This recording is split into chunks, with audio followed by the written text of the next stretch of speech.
While I was finishing up some contracts at the office, sipping my third cup of stale black coffee, my phone lit up. I almost ignored it. But it was my son, Ethan. He wasn't the kind of kid who called for no reason. Always calm. Always quiet. "Dad," his voice cracked. I could hear him fighting back tears, breath ragged like he'd just been running. "Someone's here. Mom's new friend. He says you're not my dad anymore. Says he's the alpha in this house." I froze. "What the hell are you talking about, Ethan? Where's your mom?" He grabbed my arm, "Dad." Hard. Threw me in the basement and locked the door. He's yelling.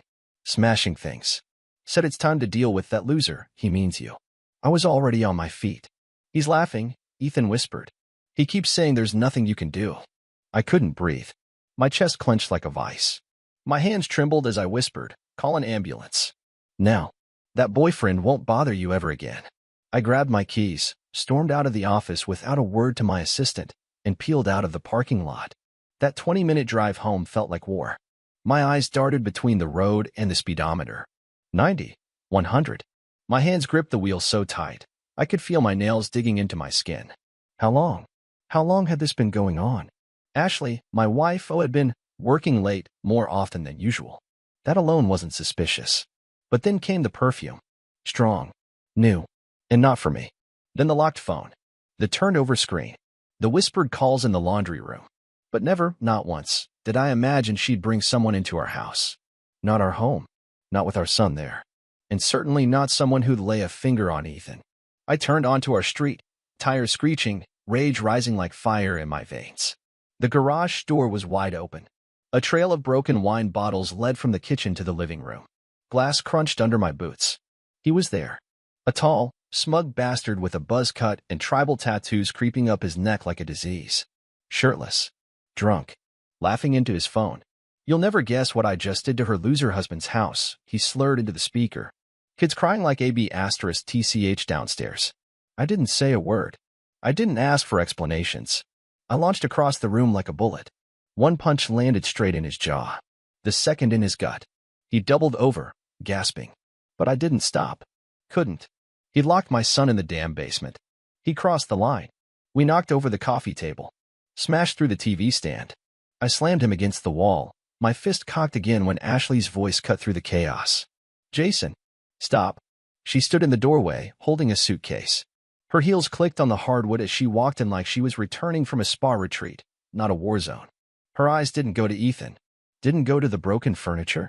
Just to him. "Troy, baby, are you okay?" Troy. That's what she called him. Not, "What the hell are you doing to my husband?" Not, "Why is my son locked in the F***king basement?" Just, "Troy, baby." I stepped back, disbelief painting every inch of my face. "You let this piece of garbage put his hands on our son? In my house?" She didn't flinch. Didn't apologize.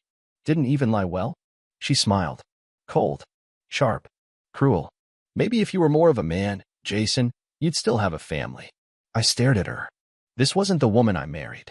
This wasn't the girl I met under fairy lights in college, who said she wanted a quiet life, a happy home, a boy just like Ethan. This was a stranger. And she wasn't just lying. She was enjoying it. "You think you can waltz back in here and play hero?" She sneered. "You left us alone too much. You buried yourself in work. You stopped being fun. I found someone who makes me feel again." "You mean someone who gets drunk and locks a 12-year-old in a basement?" I shot back. Her lips curled into a smug smile. "At least he's not boring." The room spun. I walked past her without a word. Found the basement key. Unlocked the door. Ethan rushed up the stairs and straight into my arms, shaking, his face blotchy from crying.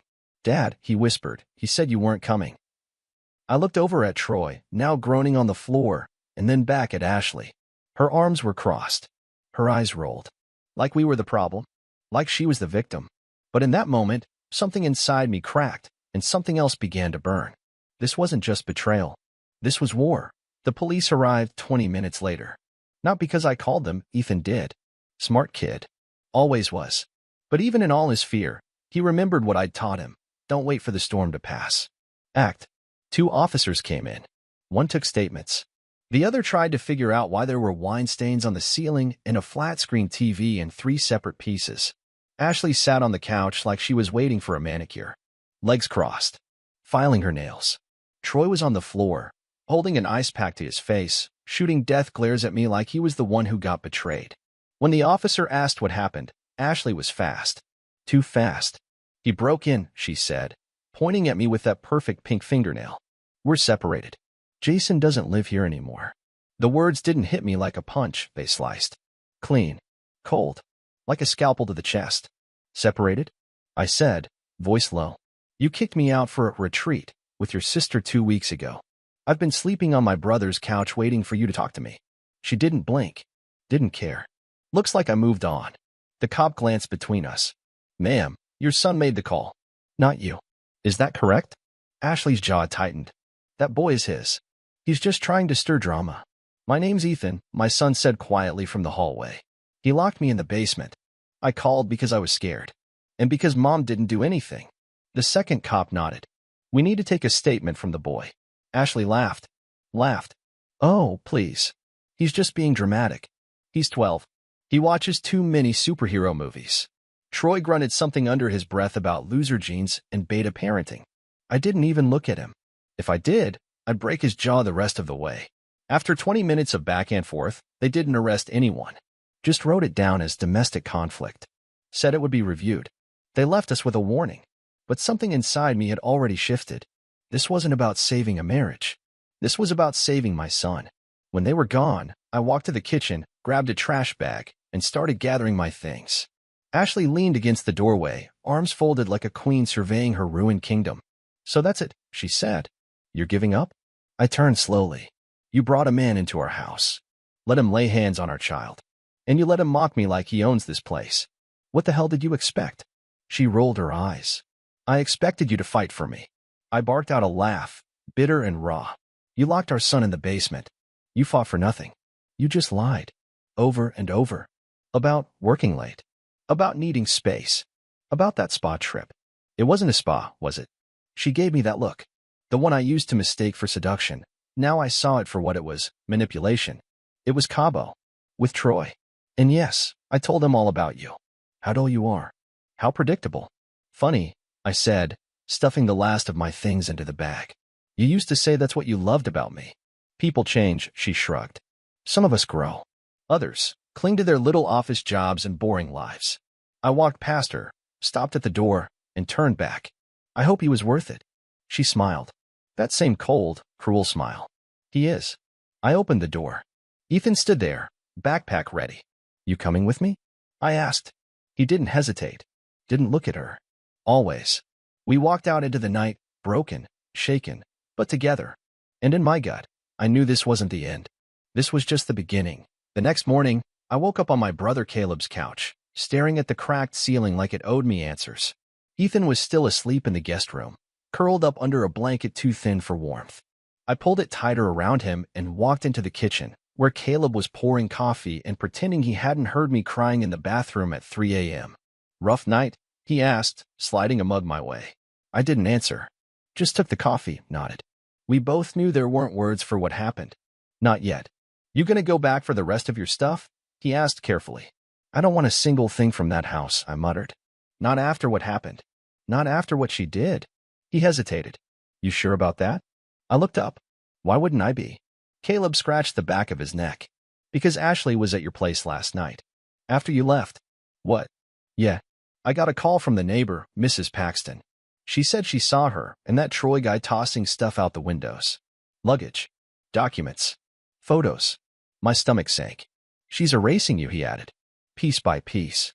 I was on my feet before he finished the sentence. Every mile back to that house felt like slow torture. I kept flashing back to Ethan's voice on the phone. He says you're not my dad anymore. That house was ours. I painted that damn fence myself. Fixed the garage door with YouTube tutorials and bloody knuckles. Built Ethan's bookshelf with my bare hands.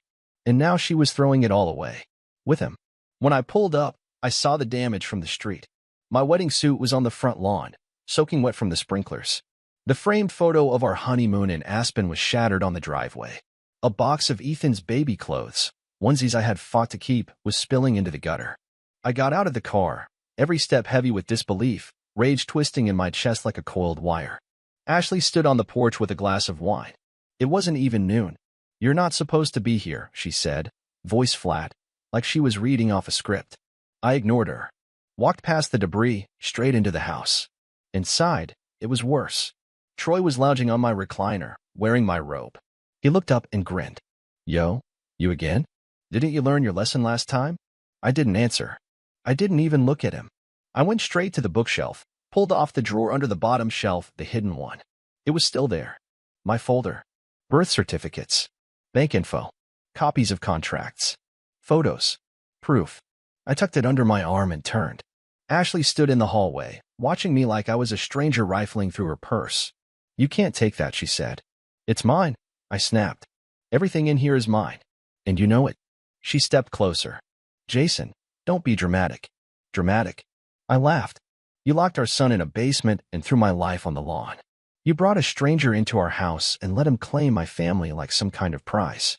He is a prize, she said with a smirk.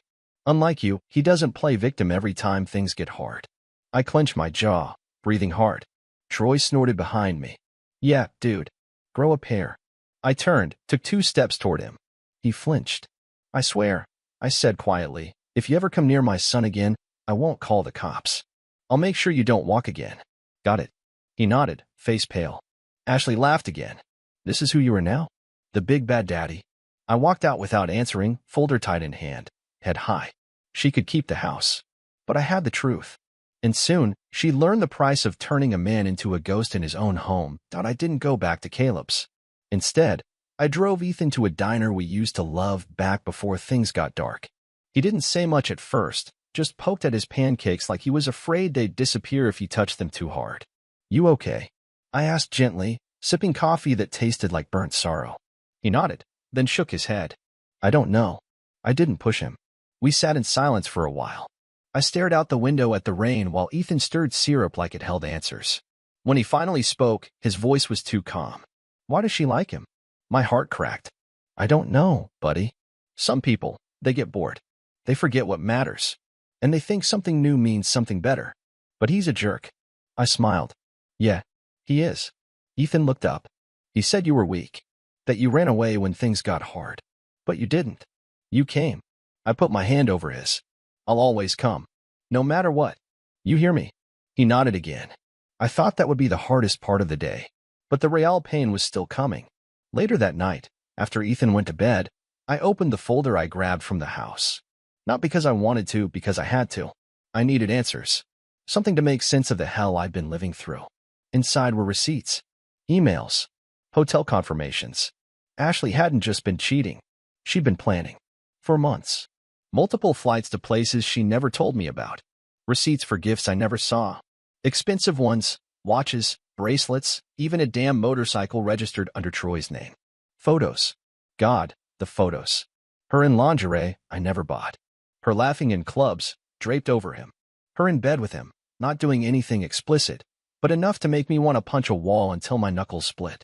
But the worst? A letter. Unsent. Written in her handwriting. Tucked between divorce paperwork she hadn't filed yet. Jason will never leave unless he's broken first. I have to make him believe it's his fault. That he lost everything on his own. Then maybe he'll just disappear. I read it 3 times. Each word landed like glass in my throat. This wasn't just betrayal. It was a strategy. A hit job. She wanted me erased. My identity. My dignity. My fatherhood. I stared at that letter until the words blurred into each other. Until I couldn't tell where her voice ended and the rage in my head began. Then I picked up my phone. And I called my lawyer. 2 days later, I filed for full custody of Ethan. Emergency hearing. Photos. Receipts. Statements. That letter. I handed it all over. My lawyer, Lisa, read through it with wide eyes and a disgusted frown. She doesn't know you have this? She asked. No. Good. Keep it that way. This isn't just a custody case. This is character assassination. And we're going to bury her with her own words. For the first time in weeks, I felt something real in my chest. Hope. Not the naive kind, the kind that comes after fire, after the collapse. The kind that knows exactly what's at stake. I wasn't just fighting for revenge anymore. I was fighting for my son. For myself. For the life that she tried to burn down while smiling in my face. Ashley thought she'd written the final chapter. But she forgot one thing. I'm still holding the pinpoint. 2 weeks later, we were standing in a family courtroom that smelled like old wood, sour coffee, and broken promises. Ashley strolled in like she was walking a runway. High heels, tight black dress, fake crocodile handbag. She smiled at the judge like she was there to sell him something. Troy sat in the back, chewing gum like a schoolboy, dressed in a suit 2 sizes too big. He winked at me when I turned around. Lisa leaned in. He's the type to self-destruct on the stand. Just wait. Ethan sat beside me, stiff, dressed in his only decent button-down. He looked smaller than usual, like he was trying to disappear into the chair. I squeezed his shoulder. You're doing good, bud. Just tell the truth. That's all. When Ashley took the stand, she cried. On command. I was scared, she said. Jason was gone all the time. I had no support. Troy was just there for me. He helped me feel alive again. The judge raised an eyebrow. And locking your son in the basement? That's how he helped. Ashley blinked, caught off guard. That was a misunderstanding. Ethan exaggerates. He's at that age, you know. Ethan looked at me. His face flushed red, and his lip quivered. I whispered, be brave. He walked up slowly when they called him. His feet barely made a sound on the polished floor. The clerk swore him in, and then the questions started. Ethan, can you tell us what happened the day you called your dad? His voice was low, but clear. Troy grabbed my arm. It hurt. He shoved me downstairs and locked the door. He told me my dad wasn't my dad anymore. Gasps whispered through the room. Even the bailiff looked shocked. And your mother? She saw it. She didn't stop him. She said I needed to respect new boundaries. Ashley stood up. That's not true. The judge banged his gavel. Sit down, Mrs. Pierce. You'll have a chance to respond. Lisa took over from there, smooth as ice. She pulled out the letter. The one Ashley thought was still hidden. Do you recognize this handwriting, Mrs. Pierce? Ashley's face drained of color. No. Lisa handed over a document Ashley had signed in court records. Let's compare. Same loops. Same slant. Same pressure. Are you sure this letter, in which you admit to emotionally manipulating your husband into a breakdown, isn't yours? Ashley swallowed hard. This is harassment. No, Mrs. Pierce, the judge said. This is evidence. She cracked then. Started yelling. About how I was boring. How I never made her feel beautiful. How Troy was a real man. She laughed when Lisa mentioned Ethan's trauma, saying he'll forget all this in a year. The room went silent after that. A kind of silence that weighs down on everyone, even the walls. The judge looked at Ashley like she had just admitted to drowning puppies. He didn't say much. Didn't need to. By the end of the hearing, full temporary custody was awarded to me. Ashley stormed out, yelling at Troy in the hallway about how this was all his fault, while he just stared at her like she was a stranger. I didn't feel joy. Not really. Just relief. And exhaustion. After the hearing, Ethan and I went out for burgers. Just the two of us. We barely talked. We didn't have to. But when the food came and I asked if he wanted to split a milkshake, he smiled. Not forced. Not sad. A real smile. That night, I watched him fall asleep for the first time in a month without flinching in his dreams. And I realized something. The real one wasn't the court ruling. It was knowing he felt safe again. That he knew his father never left. That no matter how hard she tried to break me, I stayed standing. Not for revenge. But for him. A week after the court hearing, I got a text from an unknown number. Meet me. Just you. It's about Ashley. 8 p.m. Old West Side lot. No name. No threat. Just that. Could have been a trap. Could have been a prank. But something in my gut said it wasn't. And when you've had your whole life flipped upside down by someone who once swore they loved you, your gut becomes the only thing you trust. I told Caleb where I was going, just in case. When I pulled into the Old West Side parking lot, the sun was just dipping behind the buildings. It was empty, cracked pavement, faded yellow lines, a single flickering street lamp. I killed the engine and waited. Then she showed up. Not Ashley. Her sister, Melissa. We hadn't spoken in months, not since Ashley cut ties with anyone who still talked to me. Melissa walked up slowly, wrapped in a hoodie, arms folded like she wasn't sure if she should be here. I don't have long, she said, eyes darting around. If Ashley finds out I'm talking to you, she'll lose it. She already lost everything, I said coldly. She nodded. Yeah, and she's about to lose more. Melissa handed me a flash drive. What's this? Proof, she said. Video, messages. She's been planning this whole thing with Troy since before she kicked you out. They wanted to flip your assets. Sell the house. Take Ethan. Start over with your money. My chest tightened. Why are you helping me? She looked away, ashamed. Because I was part of it at first. She told me you were cheating. that you were abusive, that Ethan wanted out. I believed her. I helped her get access to your bank files. But then I saw the way she let Troy treat Ethan. That night in the basement, I begged her to stop. She told me to stay out of it, said Ethan needed to toughen up. I clenched my fists. She used everyone. Melissa nodded. She's not done. She's trying to file for joint custody again. She hired a new lawyer. She's lying through her teeth. Said you manipulated Ethan, brainwashed him. Said you bribed the judge. I almost laughed. Of course she did. Melissa leaned in. Don't trust her. Don't trust anything she says. She's unraveling, but that's when she's most dangerous. When I got home, I plugged in the flash drive. It was worse than I thought. Recordings of Ashley on speaker with Troy. We'll get rid of him. He'll crumble. Then we sell, take what's ours, and disappear. Ethan's just like him. Weak. Always crying. Maybe we should send him to that military boarding school. If Jason fights back, we just tell everyone he's unstable. I've been seeding that narrative for months. Every word made my stomach twist. I handed the files to Lisa the next day. She nearly dropped her coffee. This is nuclear, she whispered.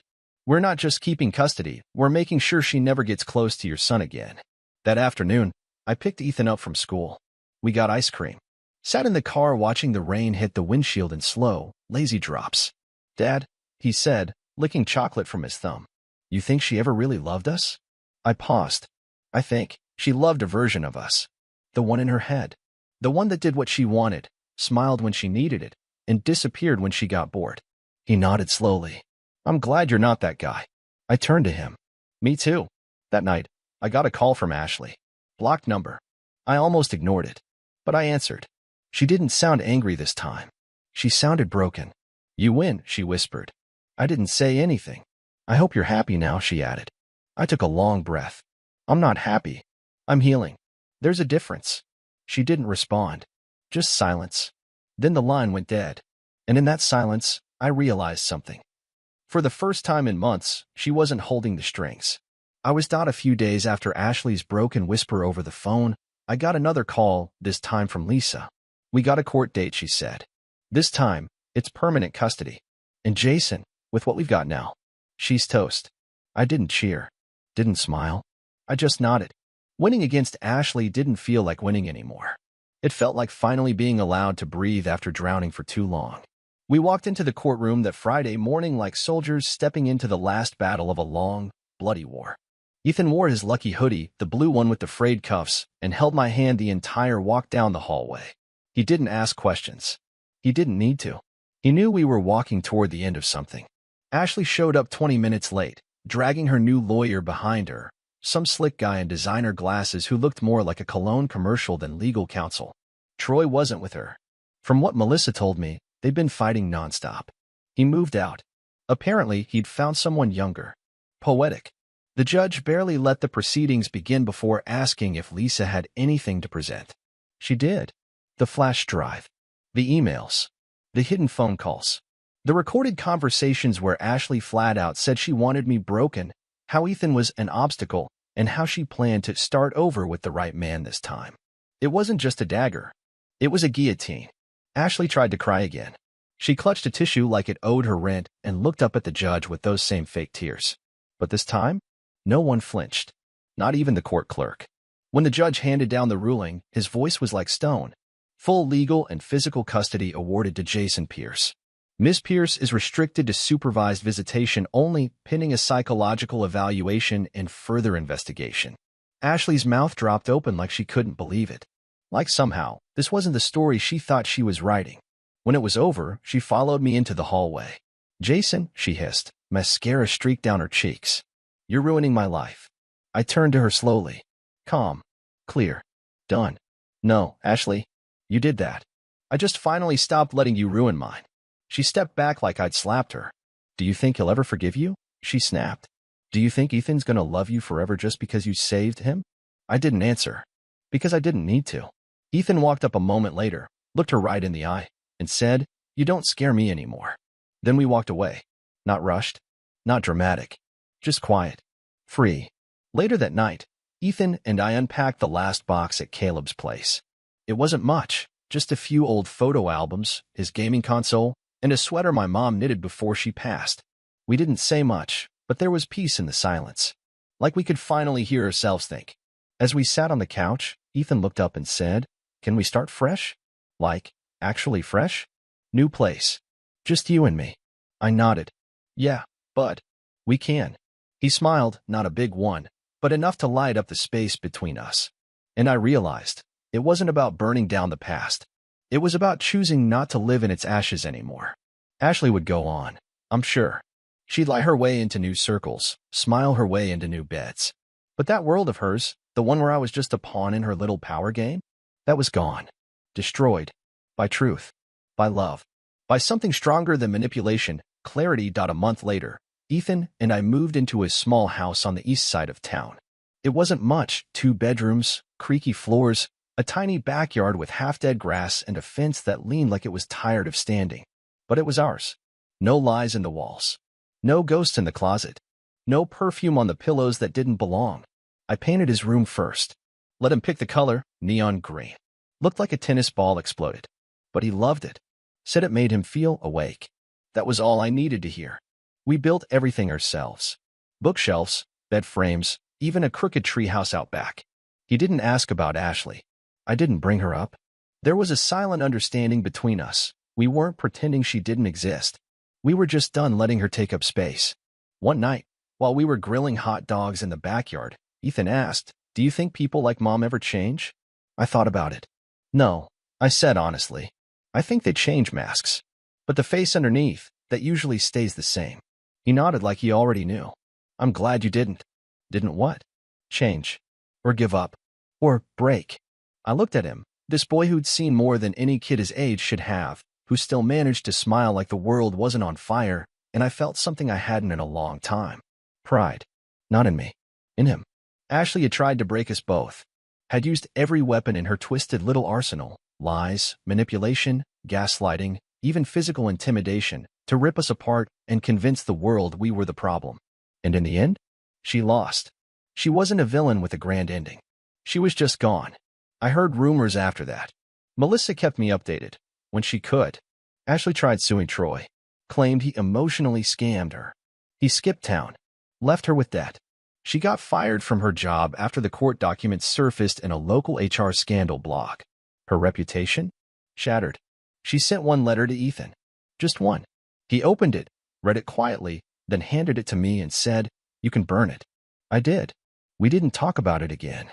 Instead, we talked about his science project, his favorite YouTuber, a new dog we were thinking of adopting. Life didn't become perfect, but it became ours. Free of fear. Free of her. I still carry the scars, mental and otherwise. I still wake up some nights expecting to hear her voice down the hall, or check my phone instinctively for some manipulative message. Trauma has a way of leaving fingerprints in places you don't expect. But now I know how to wipe them clean. Now I know what boundaries look like. What peace sounds like. What real love feels like. Not the kind that's whispered in the dark only to be shattered by daylight, but the kind that shows up, that protects, that endures. To anyone out there going through something similar, stuck in the quiet hell of betrayal, lies, emotional violence, let me tell you this. You're not crazy. You're not weak. And you're not alone. The moment you stop chasing the version of the person you thought they were, is the moment you start finding yourself again. It's not easy, but damn, it's worth it. Because one day, you'll sit on a porch with your son, eating slightly burned hot dogs, and realize that you didn't just survive the fire. You rebuilt after it. And that's where the Betrayal story begins.